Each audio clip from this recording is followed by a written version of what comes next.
வணக்கம். 2016 நவம்பர் மாதம் கடகராசி நேயர்களுக்கு என்ன மாதிரியான பலன்கள் நடைபெறும் என்ற கிரக நிலைகளை இம்மாதம் நாம் ஆராய்கின்ற பொழுது உங்களுடைய ராசிக்கு 2ஆம் இடத்திலே ராகுவும், 3ஆம் இடத்திலே குருவும், 5ஆம் இடத்திலே சனியும், உங்களுடைய ராசிக்கு 7ஆம் இடத்திலே செவ்வாயும், 8ஆம் இடத்திலே கேது பகவானும் சஞ்சாரம் செய்வது ஓரளவு நற்பலன் என்று தான் சொல்ல வேண்டும்.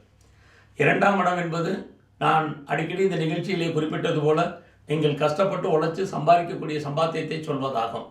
ஆக ராகு காலத்திலே 2ஆம் இடத்தில் சஞ்சரிக்கக்கூடிய காலங்களிலே பணவரவு, தனவரவு, பொருள் வரவு ஓரளவுக்கு சீராக இருந்து வரும். அதே சமயத்திலே தேவையில்லாத விஷயங்களை பேசுவதோ, தேவையில்லாத விஷயங்களில் தலையிடுவதோ கூடாது. 3ஆம் இடத்திலே குரு பகவான் சஞ்சாரம் செய்வது மிகவும் நற்பலன் என்று தான் சொல்ல வேண்டும். உங்களுடைய ராசிக்கு குரு பகவான் 6ஆம் வீட்டுக்கும் 9ஆம் வீட்டுக்கும் அதிபதியானவர்.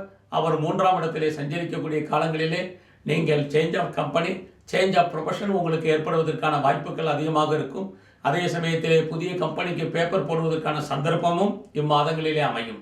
ஒரு சிலருக்கு ஆன்சைட் செல்வதற்கான வாய்ப்பும் அதனால் நற்பலன்களும் ஏற்படும்.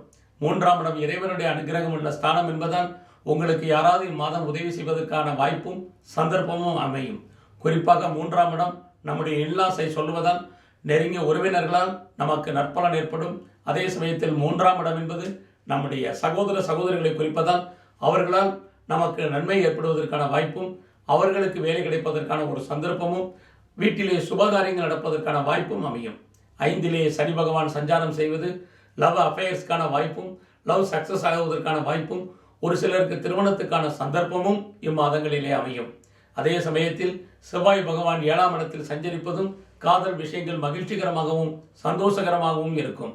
7ஆம் இடத்திலே செவ்வாய் சஞ்சாரம் செய்யக்கூடிய காலங்களிலே எதிலையாவது இடங்களிலே அல்லது நிலங்களிலே நீங்கள் இன்வெஸ்ட்மெண்ட் பண்ண வேண்டிய சந்தர்ப்பங்கள் அமையும். அதே சமயத்திலே உங்களுடைய ராசிக்கு 8ஆம் இடத்திலே கேது பகவான் சஞ்சாரம் செய்வது தந்தையாரின் உடல் ஆரோக்கியத்தில் மிகவும் கவனமாக இருத்தல் வேண்டும். 8ஆம் இடத்தில் கேது பகவான் சஞ்சாரம் செய்யும் இக்காலங்களிலே நீங்கள் போக்குவரத்துக்கள், வண்டி வாகனங்களில் மிகவும் எச்சரிக்கையாக சென்று வருதல் வேண்டும். மேலும் 8ஆம் இடம் நாம் கடன் வாங்க வேண்டிய ஒரு சூழ்நிலைகளையும், வட்டி கட்ட வேண்டிய ஒரு சந்தர்ப்பங்களையும் இம்மாதங்களில் உருவாக்குவார். அதே சமயத்தில் தேவையற்ற அசிங்கங்கள், அவமானங்களையும் கேது பகவான் உண்டு பண்ணுவார். கேது ஜோதிட சாஸ்திரத்திலே அவர் ஒரு நாரதராக இருப்பதால் மிகவும் இக்காலங்களிலே இம்மாதங்களிலே நீங்கள் கவனமாக இருத்தல் வேண்டும். அதே சமயத்தில் ராகு பகவான் 2ஆம் இடத்தில் சஞ்சாரிக்கக்கூடிய காலங்களில் பேச்சில் உங்களுக்கு சாமர்த்தியம் கூடும்.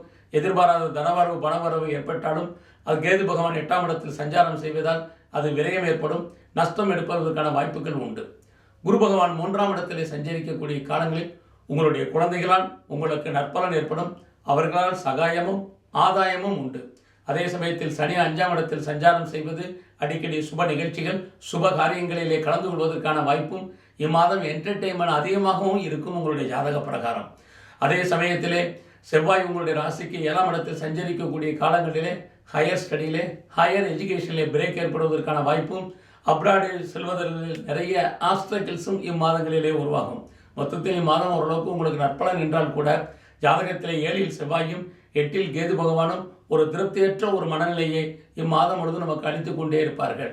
அதே சமயத்தில் கேது 8ஆம் இடத்தில் சஞ்சரிக்கக்கூடிய காலங்களிலே நீங்கள் அருகிலே இருக்கக்கூடிய தேவாலயங்களுக்கு சென்று வழிபடுவது மிகவும் நற்பலன் ஆகும்.